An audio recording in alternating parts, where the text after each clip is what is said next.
Appearance on Dion's Daily Dose does not imply endorsement from or by any candidate or guest. The views, thoughts, and opinions expressed by Dion Bergeron or Dion's Daily Dose are his own and do not represent the views, thoughts, and opinions of any guest.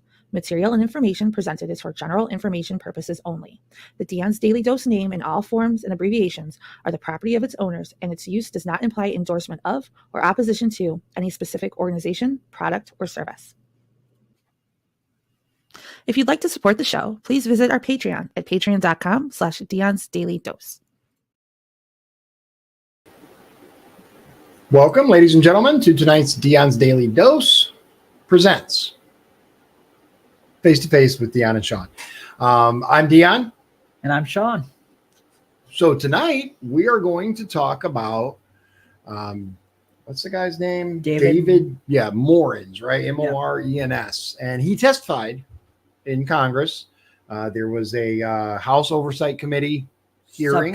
Subcommittee, where they basically wanted to know the answers to some very important questions.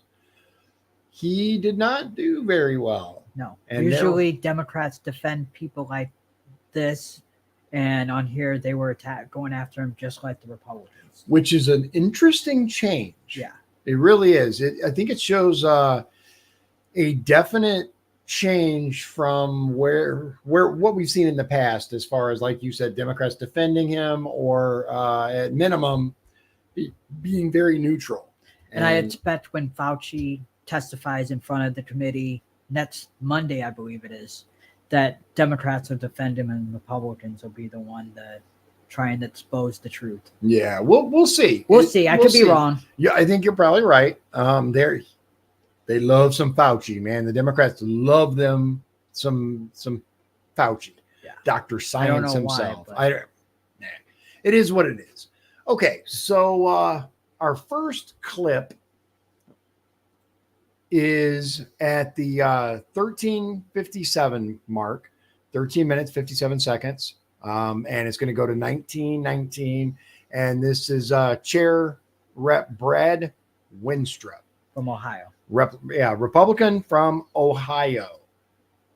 Let's see. I'm not sure what's going to be our best bet on this, but we're going to play it by ear, and here we go. Dr. Morens, pursuant to House rules and committee practice, witnesses appearing before the Select Subcommittee are given the opportunity to make initial presentations summarizing their testimony after opening statements by the chair and ranking member, which we have just done.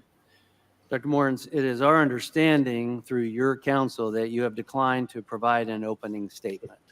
Is that correct? Oh, keep it going for a second, and then I wanted to make a point on this. Let the record reflect that the witness has declined the opportunity to provide an opening statement. We will therefore proceed.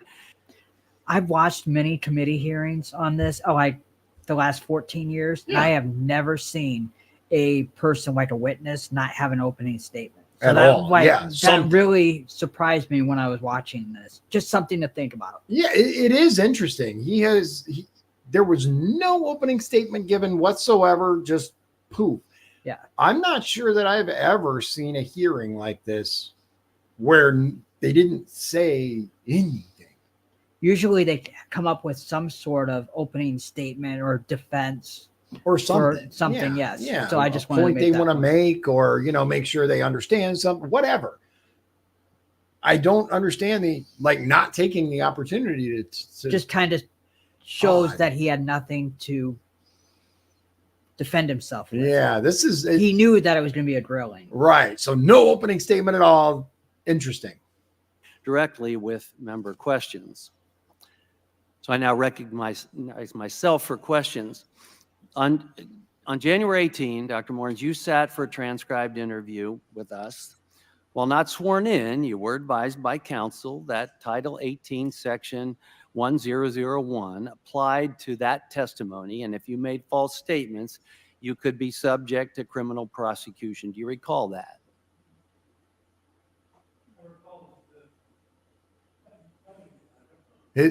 It's his mic, not mine. He didn't turn it. You have to turn the mic on when you're a witness. Yeah, he didn't turn the mic on. He hasn't turned it on. Just so you know, it's not me. Your microphone's not on, I don't think. There we go. Yeah. Do I keep it on or only when I talk? Whenever you're talking, yes. Sorry, I remember you telling me, I think what you're referring to is telling me that even though I wasn't under oath, I was bound to tell the truth. Is that what you said? Yeah, that's what he said. Yes, and that you Yes. could be subject to criminal prosecution. Yes, you told me that. Okay. Today you are under oath, Sense. and we will be comparing your statements today to those you gave previously. The majority of my questions today will be simple yes or no questions. On April 21, 2021, you wrote, I can either send stuff to Tony Fauci on his private email or hand it to him at work or at his house. Did you ever send information related to COVID-19 to Dr. Fauci's personal email? I don't remember if I did. I may have, but I certainly told him some things that he asked me to tell him about the situation with Peter. Thank you. And I want to clarify, this guy is Fauci's top advisor. Yep. Fauci, this is his right-hand man. On May 13th, 2021, you wrote that you connected a reporter to Dr. Fauci via your secret back channel. What back channel did you have for Dr. Fauci? Yeah. Well, all these terms like secret back channel and the other one you mentioned were just jokes. Just He tries You to know, play it off as always a joke. jokes Right. that I Jokes. made in dealing with Peter because he was under death threats and was very depressed. And it was sort of the group of people who were Peter's friends were trying to cheer him up by making snarky jokes and euphemisms that were, not true. But there was no back channel. The back channel was, the back channel to Tony was the same one that it applies to everybody. And may I say, Which is? I don't believe that. Oh, I Which don't is believe what? that for a well, I'm second. going to tell you. Look, There's a Tony does not want me to connect anybody to him directly, and with one exception, a couple of weeks ago, that is very. I never did. But the back channel was a regular channel within government where if somebody wanted to talk to Tony, I would tell them we have a regular process here. It's called ODAM, Office of the Director AM Group, the inner circle. And the request to do something, it would be to talk to Tony or to give a talk or whatever, would go to this group. And they would meet in person with Tony every morning and say, we got a message that so-and-so wants to talk to you, or so-and-so wants to, wants something from you. And then he would decide, usually right there. I was never involved in that, at least not in recent years. I used to go to those meetings many years ago, but So is that the channel you're referring to? yes, that's the channel. It's not really a back channel, but I'm being, making snarky comments. It's a well-established, still functioning channel. I guess it's still functioning, but certainly before I was put on administrative leave, that channel was still operating, and it's the way things were done. So there was a connection, you said, just in this statement now, you said there was a connection a couple weeks ago that you did not do. What was that? I don't remember the details, but I think it was somebody, maybe Jerry Kirsch, who's a former NIH Institute director, wanted to talk to Tony. And I think I said something like, because he used to be a director, he knows Tony personally. And I think I said something like, you can just talk to him directly. You don't have to go through me. In addition to your Gmail, do you also have a Proton Mail account? I do, yes. On January 18, you testified that you did not conduct official business via personal email. Dr. Morens, did you ever conduct official business via your personal email? Well, I didn't do anything that I thought was official business. I understand now that there is some discrepancy between what I thought and what y'all may think about what's official business. Yeah, I didn't think it was official business at the time, even though it has to do with the job that I do and the job that Tony does, but that's not official. I mean, at all, right? This guy's so full of it, man. He is so The full whole of it. time he's like that. Yeah. Oh, yeah. And everything to him is just, it was a joke. It was a snarky comment. It was this. So our next clip is from 2550 to 3049. Ranking member Raul Raul Ruiz, Democrat from California. And that, again, that's 2550. I was named ranking member of the select subcommittee. I made a commitment to keep an open mind about how the pandemic started, because understanding whether the novel coronavirus emerged from a lab or from nature is essential to better preventing and preparing for future public health threats, and to better protecting the American people. Unless and until we see specific evidence on the origins of SARS-CoV-2, the scientific process requires that we examine all possible hypotheses with objectivity, which is why I have concerns, Dr. Morens, that you appear to have frequently denigrated and dismissed the gravity of this deductive process. In emails reviewed by the select subcommittee, you described laboratory-related origin theories as conspiracy theories, and have said that considering these theories is quote-unquote wasting time and quote-unquote being crazy. I've seen this clip. Well, you have every right to evaluate the available evidence and to reach your own conclusion regarding the origins of the novel coronavirus. Right. The maligning of other viewpoints by someone in your position undermines scientific discourse and reflects poorly on the research institution at which you serve. And for the record, I want to make it abundantly clear that select subcommittee Democrats take seriously the charge of examining the various pathways by which SARS-CoV-2 came to be, including the possibility that it emerged from a lab. It is not our position that thoughtfully and objectively exploring these possibilities is quote-unquote wasting time or quote-unquote being crazy. In fact, 2 of the 6 agencies instructed by President Biden to take an objective look have found, one with low confidence and the other with moderate confidence, that it could have possibly been a lab leak. But let me remind everybody, too, that 4 of the others with low confidence believe that it came from animal transmission. So what they're saying now, and bear in mind, people were kicked off of Twitter and YouTube and everywhere else for having the gall to have an open mind about where this came from. However, what he's saying now is that this guy consistently denigrated any questioning of the quote official narrative, which was bad. Wet market in Wuhan, that's where it came from. That's what he said. But now, as we know, and as this guy says, they've looked into it, and it's low and moderate confidence that it came from a lab, and low confidence from multiple studies and groups that it came from where he says it came from, which is the wet market, which I find very interesting. We're seeing a very different frame of mind from this guy's a Democrat. Yep. From Democrats.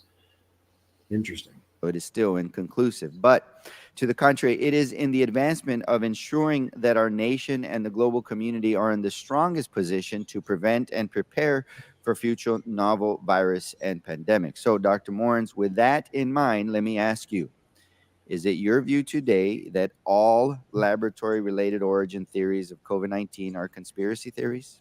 No, sir. And is it your view that evaluating lab-related origin theories is wasting time and being crazy? No. So can I ask, what has changed your perspective on these matters?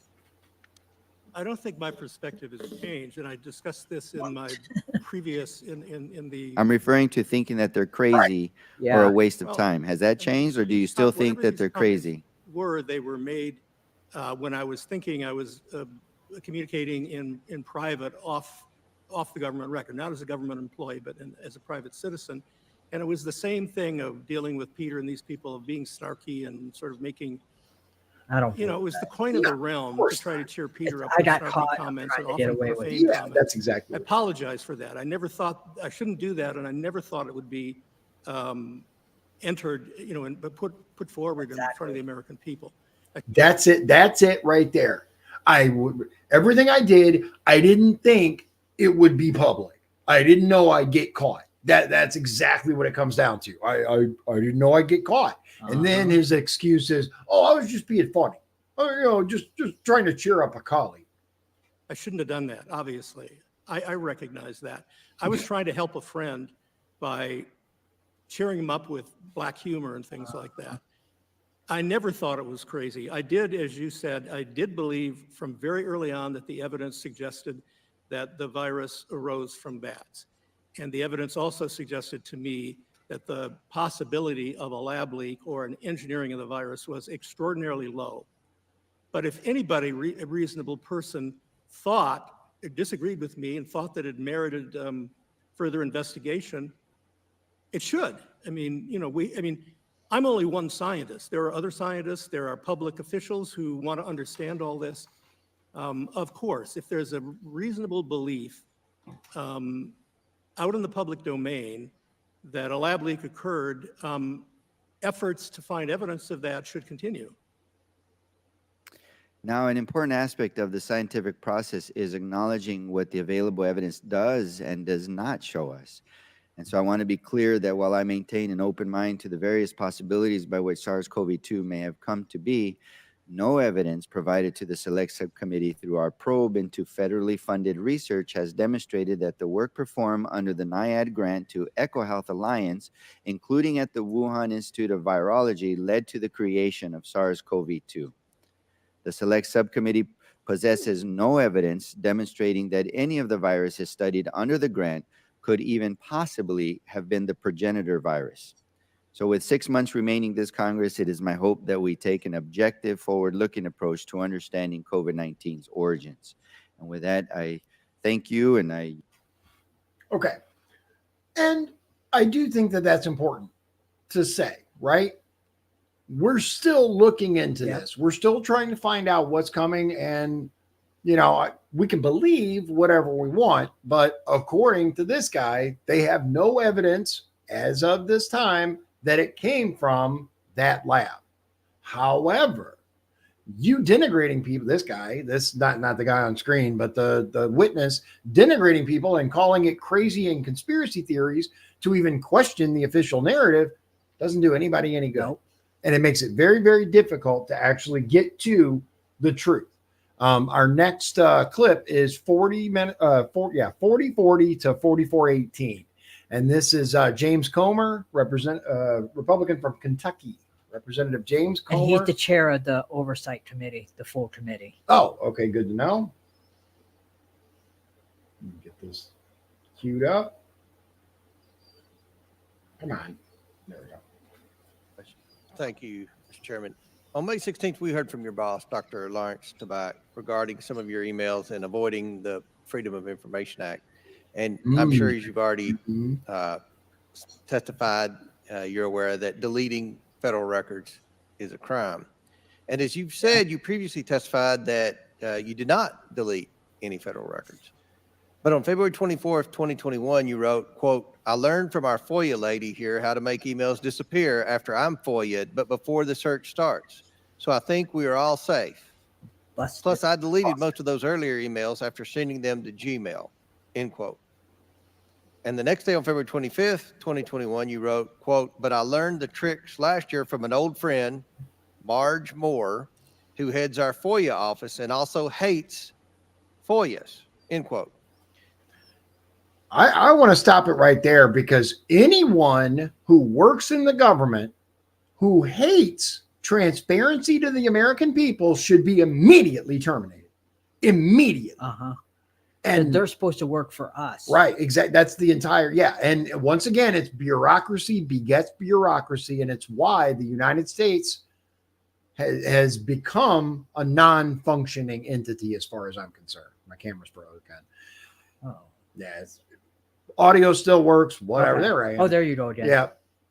I don't know. It's been doing that recently. I'm looking into it and trying to get it fixed. But point is, anyone against FOIA should be nowhere near our government. Period. End of story. Freedom of Information Act. Yeah, that's what FOIA is, Freedom of Information Act, and it allows any United States citizen to request records from the government so that we can find out what these, like, for example, we can request their emails. We can request their phone records. If you have a government email, it's open to FOIA. you should never, ever, ever discuss anything via email, governmental email that you don't want revealed to the American people, ever. But people do it all the time. We're dealing with this in LaPorte County. Yes or no? Is Marge Moore the FOIA lady you were referring to? She was at the time. I believe she's retired since then. Did the NIH FOIA office instruct you on how to delete emails or avoid FOIA? No. On October 25th, 2021, another scientist wrote, quote, David is concerned about the privacy of text and other messages from his cell phone to you and me because he has been using a government phone. This came from Tony, end quote. Sir, did you ever have any conversations with Dr. Fauci regarding using personal phone or email to communicate with Dr. Daszak? I don't remember it. It's possible. I probably wouldn't have remembered it, and I don't remember it. He and I usually never talked about that kind of stuff. It would be very unusual if it happened. On January 18th, you testified that you did not have any conversations with Dr. Fauci regarding EcoHealth.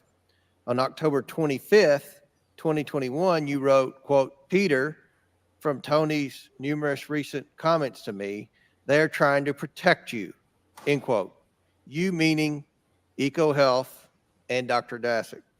Dr. Morens, did you ever have any conversations with Dr. Fauci regarding EcoHealth? Well, the ones you just mentioned, I don't have any recollection of that. No recollection. No recollection. I don't remember at all. Let me just say what I do remember is one time in a face-to-face meeting, he referred or alluded to some stuff that was in the press. I don't even think he said what it was, but it was about, I assumed it was about Peter's grants and press reports about it, and the ending of the grant. And I said to him, sort of out of the blue, guessing what he was really thinking, I said to him, Tony, I know you would have never been involved in getting rid of that grant. And he didn't respond. He just sort of looked at me and. So Dr. Fauci was always a big defender of EcoHealth and their right to receive federal funding. I can't speak for him. I think he had great respect for them. And when the grant problems came about, I think he was troubled by it. In fact, I just thought of something that I'd forgotten to say. At some point, somebody, it may not have been Tony, but it might have been Hugh Uppencloss, somebody said to me, Peter's his own worst enemy because he made some mistakes on that grant. Okay. EcoHealth. Yep. What can you tell us about that? EcoHealth is the organization that we gave money to for them to do the, what's that called? When they like gain of function the research? gain of function research. Okay.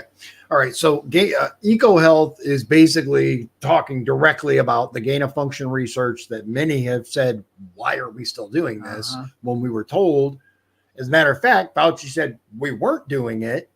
Now he's saying this is, again, Fauci's top lieutenant saying Fauci was always a big proponent of EcoHealth and gain of function research, despite telling Congress directly, no, we never did that.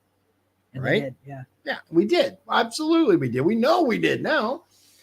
So I do believe we got our next clip, by the way, is from the 58:55 to 1 hour, 3 minute, 23. And this is Representative Takuda he's a Democrat and he's from Hawaii. She is from Hawaii. 58:55. Of course, this is 2024, man. You can be what you want. How do we know? Really is. I don't want to assume their gender. I'm kidding. Okay. But it is. I'm joking. But yeah, it's a girl. No. Obviously, I hadn't got to the point. I didn't know who Takuda was. So my apologies, Representative Takuda, for misgendering you. I'm sure GameStop will give you a free game or something there. And with the care that it deserves. So let me ask you, Dr. Morens, do you feel any remorse for the way in which you handled the federal records that have been reflected on the members of federal workforce who you have served alongside? I'm sorry I'm getting a little echo here, and I'm not sure I'm hearing every word you say. And I'm also. Do you feel any yeah. remorse for their handling of federal records and how it has reflected on our federal workforce that serves alongside of you? The injustice you have done by making them look bad by your actions. To the extent that I've. Do you feel made them sorry? look Yes or bad, I no? do It's a regret simple that. question. Of course, I've said that already. You feel sorry. You apologize Yes, I do. to the workforce, the federal workforce in which you have now cast a shadow over. Yes. So can you say that you will, in fact, apologize for betraying your shared obligation of serving the American taxpayers with the utmost respect for transparency and accountability, that you let Americans down? Will you apologize for that? You know, ma'am, I would not use the word betray. Huh, I've I'm let sure them you down. Most of it was inadvertent, making poor choices and not understanding all these rules and regulations. But, you know, betrayal suggests a conscious act, and I never did that. Yeah, and if I admit to treason, that's, you know, going a little far. They're going to have to convict him. I have great respect for the federal workforce. I've been in federal government employment for 48 consecutive years. Imagine that. And With that's lots the of problem. Imagine that. Seriously. Almost as long as I've been alive, this guy has worked for the federal government. It's actually kind of terrifying, man. And this right here, ladies and gentlemen, this is the deep state. Yep. This is a perfect example. People who have worked for government their whole lives and have it in their head what certain things should be. And it doesn't matter who's in charge. It doesn't matter who the president is or any of that stuff. They're going to do what they're going to do. To maintain the deep state. Exactly. And now we have the mainstream media telling us the deep state is now a good thing. Did you see that? I did not. Yeah, like NBC or something. I'll Yeah. have to look that. Yeah, we'll look it up. awards and accolades, and I've never had a hint of scandal. So Yeah. to have So this are you happen- saying you're proud of your behavior? Yeah, that's a good question. Some of the behavior in all of which it. was I'm not proud reflected of- here today in terms of comments you make, whether it be an official or Democrats are non-official tearing him emails, are you apart. proud of Yeah. this behavior? Is it up to the standards of the federal government and what taxpayers deserve? No, I'm not. Good for her. Yeah. Good for her. Yeah, like we said at the beginning, the Democrats aren't protecting these people anymore. We'll see what they do with Fauci. Yeah, I'm looking forward to that. So shouldn't this be a bit of a betrayal to the public, the ones you took an oath to make sure that you upheld your actions, your decisions, your comments? I consider it a betrayal, and we'll agree to disagree on this. I'm also disappointed, Dr. Morens, that someone in your position has taken such a brazen approach to blurring the lines between your official duties and your personal communications, as has been discussed by this panel. For example, in your personal email correspondence, including in your email signatures. So this is not just something unintentional. You identify yourself with your role at NIAD. And you frequently reference transferring correspondence from your official email address to your personal address, including when discussing matters where NIAD is actively engaged. In doing so, you're blurring the lines between whether you are taking actions in your official capacity with the federal agency or in your individual capacity pursuant to your personal interests. Dr. Morens, did you ever conduct government business through your personal email account? Not intentionally, and But unintentionally or not, did you conduct government business through your personal email account? well, some of the emails I've seen that you all have provided look pretty incriminating. I don't know what they are. I don't remember them, but yes, it looks like I made a mistake. I'm sorry. Looks pretty incriminating. Yeah, I sucked. Yeah. What? On more than one occasion, but it certainly wasn't my intention to do that. And let me I didn't mean to be also, a Mistake or not, though, I'm running short of time. You are admitting that you did official government business through your personal email. From what you have you know, heard it and seen depends on today. your definition of From what you have heard I- today, would you consider that to be official government business through your personal account? I don't know. I mean, I'd have to look at all the emails. Okay, seems like in our discussion, even talking with you here, It's it certainly sounds possible like that I you did. would agree with us that you have conducted government Right. business through your personal account. I think personally, I think it comes down to I don't want to admit this on the record. Even though he knows he's caught, he knows he conducted official business through his personal email, which is prohibited, I might add. He knows he's caught. He just doesn't want to admit it. Did you ever misuse official resources to advance your personal interests or take contrary actions to NIAD's official policies or positions? I'm sorry, I'm getting feedback here and I can't. Did you ever misuse official resources to advance your personal interest or take actions that were contrary to NIAID's official position? I'm not sure I know what that means, but Did you misuse resources?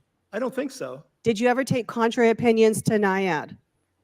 Contrary opinions? Contrary opinions. Okay, clearly we have some miscommunications here, but similar to my colleagues on this. Now, this guy's supposed to be a top scientist, right? He's he's Fauci's top advisor. I mean, he's been in the government for 48 years. Obviously, I'm sure he has a whole list of letters behind his name. Supposed to be a smart dude. You can't tell me he doesn't understand the question. Give me a break. Dais here. I do believe you owe an apology, and you have given one to the federal workforce. But the bottom line is all Americans, all taxpayers deserve an apology from you for your actions, the way you've conducted yourself, both in a professional manner and through your personal correspondence as well. And with that, Chair, I yield back. Yeah, this guy, he knows. He knows. Give me a break. I don't understand the question. You're so full of it. Let's see. Yeah, we'll just play from here, and we're going to 103.26 to 109.32. And this is Representative Lesko, Republican from Arizona. Now recognize Ms. Lesko from Arizona for 5 minutes. Thank you, Mr. Chair. I believe earlier today you said, sir, Tony, meaning Tony Fauci, does not want me to connect anything to him. And when asked by my colleagues, did you use personal email for official business? Your answer was, I didn't think it was doing official business. And then just now you said, not intentionally. Let me read some of the emails. Oh, the first email from you says, P.S. I forgot to say there is no worry about FOIAs. I can either send stuff to Tony on his private email or hand it to him at work or at his house. He's too smart to let colleagues send him stuff that could cause trouble. That's right. Yeah. Come on, man. Busted. Yeah, straight up busted. Next email from you said, I suggested Arthur try to interview Tony, meaning Tony Fauci, directly and connected him to our secret back channel. He emailed Tony a few hours ago. Next email from you. I forgot to clarify in my email yesterday that both my Gmail and phone calls are now safe. Text is not, as it can be FOIA'd, as can my great government email. So you and Peter Daszak, and others should be able to email me on Gmail only, with the caveat that no other government employee is copied at a government address, as all government emails are potentially FOIAble. Next email from you. This is sent from my Gmail account. Please send all replies here to Gmail. There are things I can't say except Tony is aware, and I have learned that there are ongoing efforts within NIH to steer through this with minimal damage to you, Peter, and colleagues, and to NIH and NIAID. Next email, Jerry. My private Gmail account is where I sent this from after forwarding to myself from my NIH account. Please try to send only to my Gmail, as we are doing a couple weeks ago, but I messed up a few times and sent them from my NIH account because on my phone, the two are merged. And then when you respond by hitting reply, it goes to NIH. After some recent issues, I'm going to try to strictly use only my Gmail in these discussions. Then the next email. I learned from our FOIA lady here how to make emails disappear after I FOIA'd, but before the search starts. So I think we are all safe. But I deleted most of these earlier emails after sending them to Gmail. Next email. With the help of our IT folks, I went over the whole computer and phone situation. Basically, my Gmail is now safe from FOIA. Thus, it should be safe to communicate safely with you, Peter, and others as long as we use my private email, Gmail. I ask you both that nothing in large letters, cap letters, gets sent to me except to my Gmail. Sir, I believe you have lied here today to us, to Congress, when you say, oh, I didn't know this. I didn't intentionally use my Gmail. Are you kidding me? Dr. Morens, do you want to change your testimony? Ooh. No, I don't, because I think that the context, all these, there's so many of these emails you just mentioned, I can't even remember them all, but the context is that this Gmail communication thing was set up purely to deal with personal things that were not government business. And then other people. Sir, with all due respect, how can you say that when you clearly, and all these emails were intentionally avoiding FOIA? You said it in your own words, sir. Well, but so let's talk about what you mean by intentionally avoiding FOIA.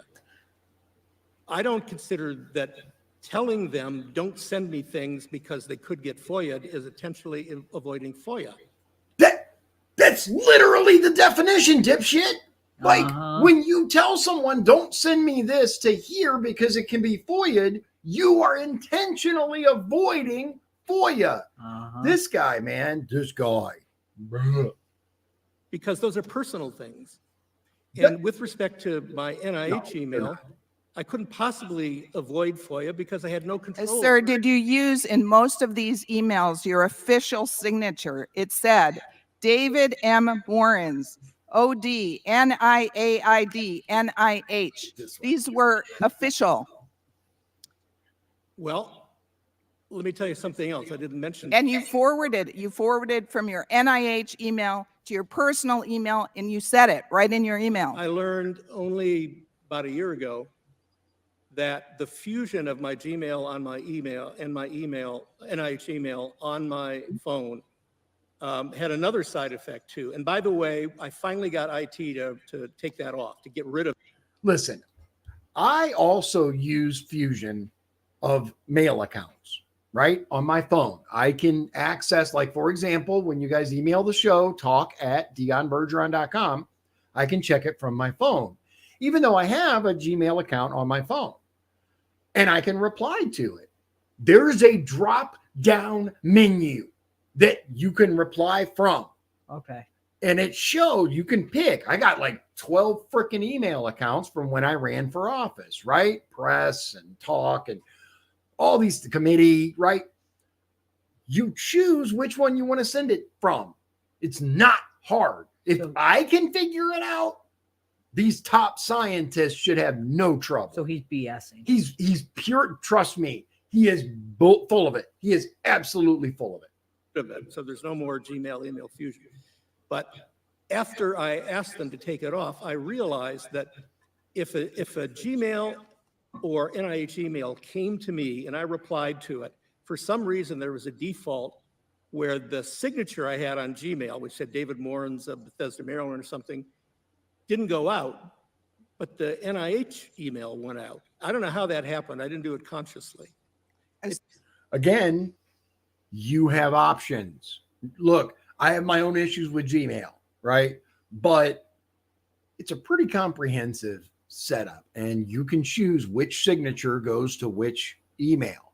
Like when I reply from talk@dionbergeron.com, it's going to have my, my standard signature from the show. If I'm replying on my regular, it's going to have my regular signature. He's full of it. He is absolutely full of it. Sir, I'm sorry. I just don't believe you. Yeah, good for you, girl. I like her. Dr. Morens, my experience, I just want to say, I don't know what defect you're talking about. When you get an email from one email, you have to intentionally move it to another email. Yeah. It doesn't automatically shift over to another email. I'm sorry, I now recognize Mr. Mfumu. Yeah. I'm here to tell you, I've used the Gmail, email fusion for years now, ever since I started the show. And it is not this cryptic thing that just goes and changes stuff on you. It's drop down menus and selectors that, like, he's so full of it. All right. So the last little clip that we have for you, and then we'll discuss a little more, is from the 1 hour, 29 minute, 15-second mark. So 1:35:28. And it's everyone's favorite right-wing conspiracy theorist, Marjorie Taylor Greene from Georgia. What's that? It's good. Yeah. Oh, I'm sure. Like I said, man, she can be vastly entertaining at times. So we're at the 1:20. Yeah, close. All right, here we go. You ready? MTG in his house. Yep. Nice, Ms. Green from Georgia for 5 minutes of questions. Thank you, Mr. Chairman.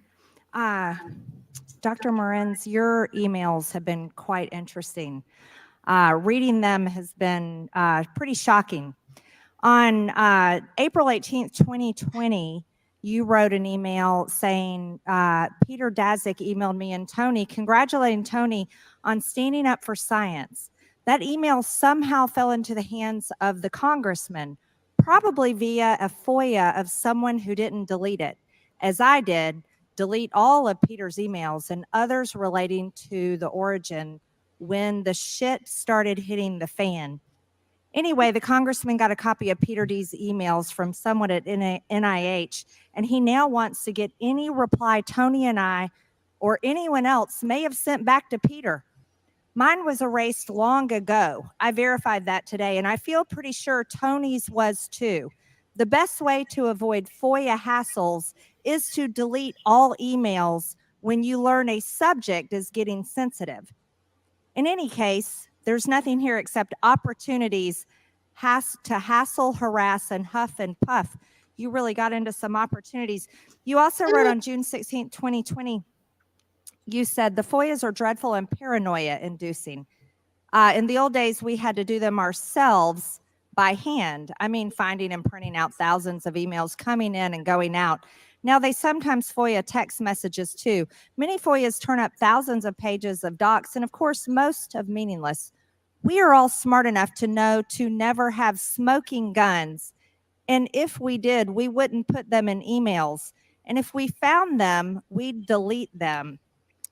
You wrote on February 24th, 2021, you said, you were right, and I need to be more careful. However, as I mentioned once before, I learned from our FOIA lady here how to make emails disappear after I am FOIA'd. But before the search starts, so I think we are all safe. Plus, I deleted most of those earlier emails after sending them to Gmail. Dr. Morens, who's your FOIA lady? Is it Hillary Clinton? You're welcome. Thank you for the humor. I think, you said about 10 things there, and my brain can't keep them all in my head, but I think I've answered a lot of those questions. That the FOIA, I told you who the FOIA lady was. I told you what she told me. I told the committee that it's impossible to avoid a FOIA, and it's impossible to destroy an NIH document, an email document. Well, clearly, because we've got your emails, and they're pretty shocking. There you go. I do appreciate humor as well, but you do receive a taxpayer paycheck, and when it comes to work emails, there's a lot of things that shouldn't. By the way, if I understood what you just said, let me just say that a lot of government emails come to my Gmail. Stuff from CDC, my paycheck. This is all related to your job, though, regardless of which email account. Like I said, Hillary Clinton had a private server as well, and she put a lot of things there, and somehow they disappeared. Dr. Morens, you also wrote on October 5th, 2021, Peter, I just got news that the FOIA picked up an email I sent you saying that Tony commented he was brain dead. Jokingly, of course. However, Ron Johnson is all over it, and now after me. Tony will be pissed, rightfully so. I deleted the email, but I now learned that every email I ever got since 1998 is captured and will be turned over whether or not I instantly deleted it. Gmail, phone, text, I need to scrupulously rely on those exclusively. On July 22nd, 2020, this one was actually pretty interesting. Okay. I am actually imbibing a double, or is it a triple, martini at the moment. Not sure of the amount of ETOH because I just poured until my elbow got sore. But the olive at the bottom is hard to see. No hot tub in my condo. I tried to negotiate a jacuzzi, but they balked and I caved. In any case, now that I am divorced, what good is a hot tub or jacuzzi? If I am lucky enough to find a girlfriend, I will spring for a jacuzzi, upgrade my wine cooler, get a mattress that will take more of a pounding, and stop working so hard.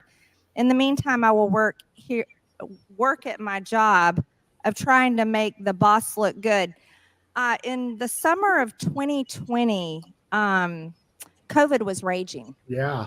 And I personally believe that Peter Daszak at EcoHealth had a lot to do with the fact that COVID was raging, because experimenting on viruses that turn into basically a monster that has murdered millions and millions of people is something to take very seriously. Yep. I have one more question for you. This is where you emailed and talked about kickbacks. This was on August 27th, 2020, after you were talking about covering up for Tony. You said, of course, there's a kickback. And then you also referenced a kickback on August 27th, 2020. You said, do I get a kickback? Too much fucking money? Do you deserve it all? Let's discuss. Have you made any money off of EcoHealth, off of COVID-19, and off of COVID vaccines, Dr. Morens? Then what were you talking about with kickbacks? That's not a joke. You were talking about kickbacks. And this is something that's very serious. Yeah. As I said, millions of people died, and millions of people were forced to take a vaccine they should have never had to take against their will. Thank you, Mr. Chairman. Okay.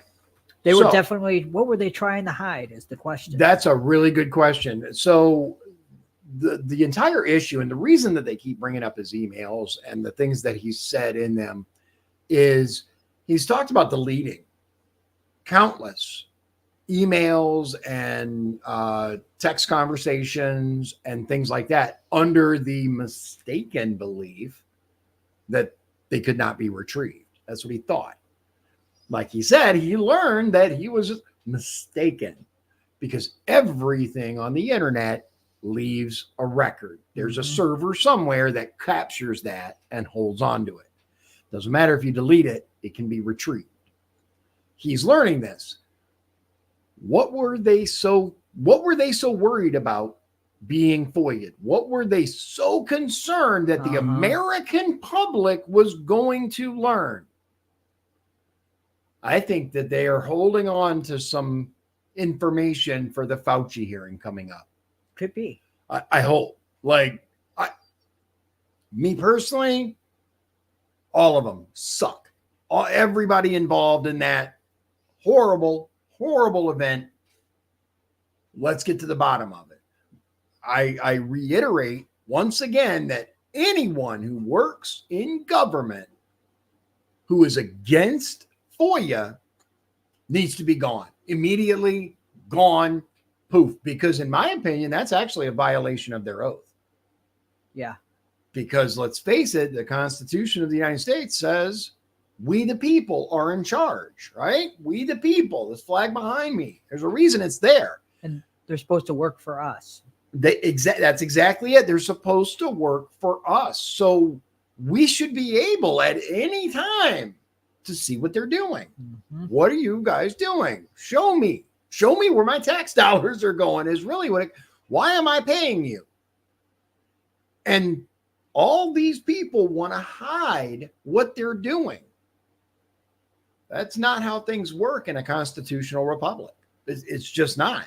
And again, the bureaucracy has grown to such an extent, it's no longer sustainable. We need to gut all of these agencies, just absolutely gut or remove many of them, in my opinion.